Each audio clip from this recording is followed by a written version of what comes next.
Hi everyone. आज आपण तळणीचे मोदक कसे बनवायचे ते पाहणार आहोत.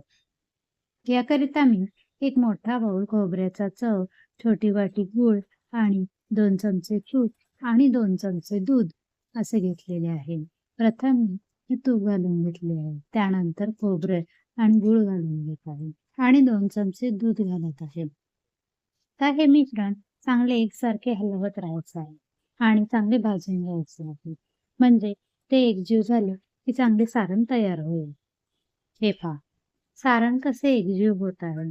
त्यामध्ये आता मी 1 चमचा वेलची पावडर घातलेली आहे आणि वरून थोडेसे बेदाणेही घालत आहे.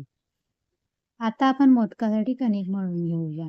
एक मोठा बाउल गव्हाचे पीठ, छोटी वाटी रवा आणि मैदा, थोडेसे मीठ आणि थोडेसे 2 चमचे दूध घालून त्यानंतर हे लागेल तसे पाणी घालून आपण ही कणिक चांगली मळून घेऊया.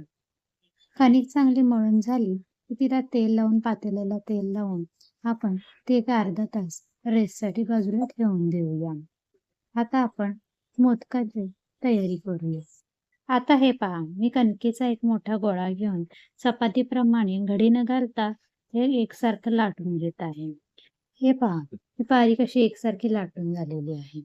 आणि आता आपण एक काठाची वाटी घेऊन वाटीच्या साहाय्याने गोल आकारामध्ये कट करून आपण छोट्या छोट्या पारी तयार करून घेत आहे. आता आपण या पारीमध्ये मोदकाचे सारण भरून त्याला छान मोदकाचा आकार द्यायचा आहे. हे पहा, कसा मस्त आकार झालेला आहे.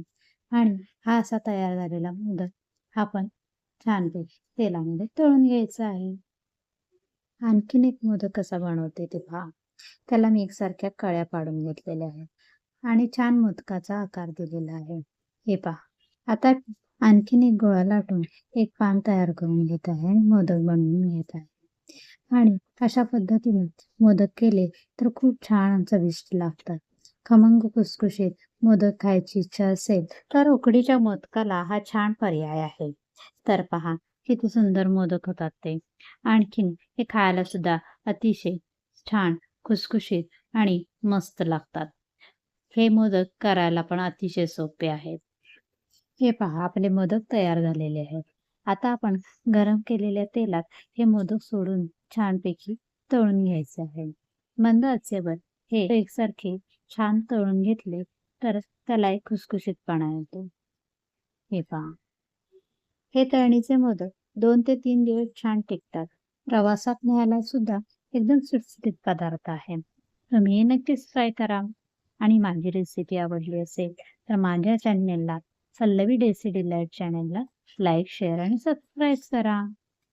गणपती बाप्पाचे आवडीचे आणि लहान मुलांचे फेवरेट असेही तळणीचे मोदक एकदम पटकन तयार होतात. त्याला फार वेळ लागत नाही. रसरशीत सारण भरलेले आणि वरून खुसखुशीत असे हे तळणीचे मोदक खूप छान लागतात. तुम्हीही नक्कीच ट्राय करा. बाय.